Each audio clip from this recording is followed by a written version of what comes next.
Avant de décrire plus en profondeur les différentes villes et modes de vie des diverses races habitant Evimeria, je vais d'abord expliquer les reliefs et paysages du continent. Ils sont très variés et vont de hautes montagnes à une immense forêt enchantée, en passant par un marécage. Ce qui ressort le plus d'une carte d'Evimeria, ce sont ses reliefs. Le continent possède trois massifs montagneux distincts.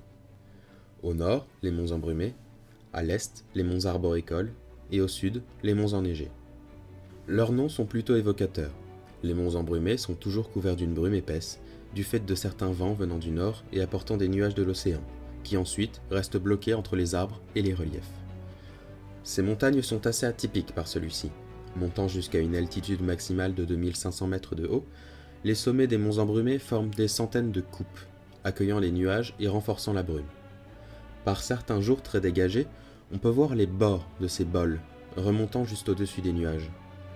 Ces montagnes étaient auparavant l'abri d'un grand royaume nain, aujourd'hui disparu.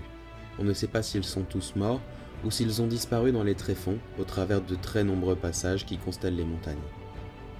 Les monts embrumés abritent beaucoup de créatures, magiques ou non magiques, la plupart agressives, ce qui fait d'eux un endroit assez inhospitalier. Quelqu'un ayant des compétences en matière de survie dans la nature et connaissant les lieux n'aurait aucun mal à rester en vie dans ces montagnes du moment qu'il évite les créatures les plus dangereuses. À l'est du continent, on peut donc trouver les monts arboricoles.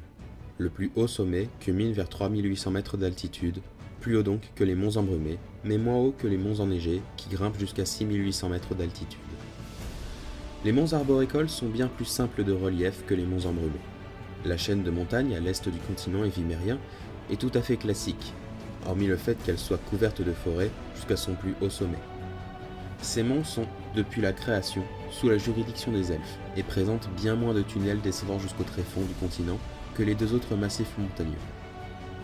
De grands conifères poussent sur la moitié sud, qui est presque inhabitée, mais dans laquelle on peut encore trouver des tribus elfes nomades, tandis qu'une forêt mêlant conifères et feuillus arbore la moitié nord des montagnes arboricoles. C'est aussi dans cette moitié nord qu'on trouvera les grandes villes elfiques, comme Val Tilian ou bien Val Minas. Proche de celles-ci, on pourra faire l'expérience de phénomènes magiques uniques en leur genre.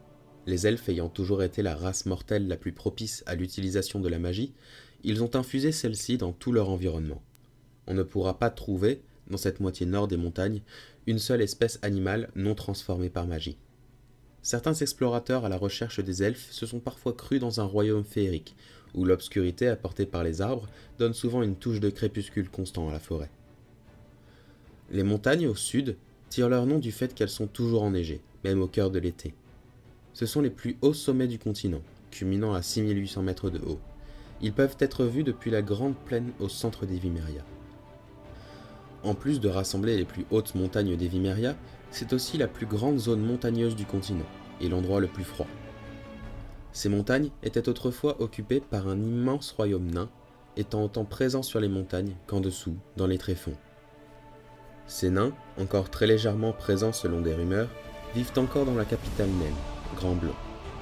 Avant la Grande Guerre des Artefacts, le royaume nain s'étendait partout en dessous des montagnes enneigées, parsemant les sommets de monuments, presque tous en ruine de nos jours. Malheureusement, depuis la disparition des nains, les anciennes routes de commerce ne sont plus entretenues, et les créatures qui prospèrent dans le froid des montagnes ou les souterrains inoccupés en ont pris le contrôle total.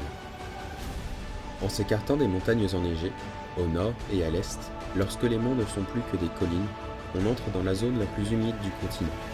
La fonte des neiges, au printemps, provoque l'apparition de grands lacs qui se déversent rapidement vers l'océan, laissant à l'automne de grandes étendues d'eau stagnantes, créant d'assez grands marécages. La zone est, au printemps, assez accueillante, mais les créatures qui la peuplent, en dehors de cette saison, sont souvent très dangereuses, ajoutant à la dangerosité naturelle d'un marécage. En voyageant des monts embrumés aux monts enneigés, on traverse la grande plaine d'Evimeria, là où est située la capitale. On dit que depuis les plus hautes tours du conservatoire, lors des jours complètement découverts, on peut voir les plus hauts sommets des trois massifs montagneux du continent. Les immenses plaines herbeuses d'Evimeria sont parcourues par des troupeaux de différents animaux, majoritairement des buffles, des chevaux et quelques autres grands mammifères. Les herbes montent à hauteur de hanches environ, et la plaine est parsemée de petits bosquets. On peut aussi trouver des dizaines de petites ruines, de maisons ou de villages, vestiges de la grande guerre des artefacts, désormais couverts de végétation. En partant de la capitale, en suivant le Sandril, le fleuve traversant Evimeria, on arrive rapidement jusqu'à Verte Dune, un petit village situé aux portes de ce qui était autrefois un immense désert, qui maintenant ne se trouve plus que sur la bordure sud du Sandril. Le désert du Vibre Chaud s'étendait autrefois presque du nord au sud d'Evimeria, mais lorsque la Révolution a éclaté, les elfes en ont profité pour lancer un sortilège sur toute la partie au nord du fleuve. Le désert de sable s'est couvert d'une fine herbe jaunâtre et des arbres dotés de feuilles jaunes comme le soleil ont poussé sur toute sa surface. Les elfes mènent une politique assez stricte envers les étrangers entrant dans cette forêt, donc on n'en sait pas grand-chose, mais depuis les événements tragiques de l'an 103, quelques aventuriers ont pu s'y rendre, découvrant tout un nouvel écosystème dans cette zone unique. En continuant le long du Sandril, traversant le Vibre Chaud, on arrive dans le reste de la plaine d'Evimeria, désormais occupée par l'Alliance Verte, ayant récupéré le bord sud-est du continent comme récompense après avoir aidé la Révolution. L'Alliance a créé une immense muraille, allant de sa bordure océanique ouest à sa bordure océanique est, leur permettant d'éviter toute attaque des autres races du continent. La muraille s'élevant à une petite dizaine de mètres de haut, mêle pierre et bois, très peu de portes permettent de la traverser. Le bâtiment n'est pas particulièrement beau, il a été construit beaucoup trop vite, mais il remplit sa fonction de dissuasion, et empêche la plupart de passer. Les plaines qui s'étendent au sud de la muraille sont plus sèches que celles autour de la capitale. On trouve une végétation bien plus typée savane que dans le reste du continent. Des dunes sont présentes en bordure d'océan et l'estuaire du Sandril rassemble énormément de différentes espèces animales et monstrueuses. Mais grâce à l'Alliance Verte, toute la zone est presque totalement sans danger et abrite donc un port marchand florissant. En dernier point dans ce voyage sur Evimeria, on constate qu'à l'ouest du continent se trouve une assez grande île, couverte d'une immense forêt. Malheureusement, l'endroit reste inexploré, car toutes les personnes en revenant, lorsqu'elles en reviennent, ne se souviennent de rien et ne souhaitent plus y retourner. Certaines rumeurs racontent que le groupe de la Révolution y est allé pendant les mois précédant les événements de 102, mais aucune information n'a transparu.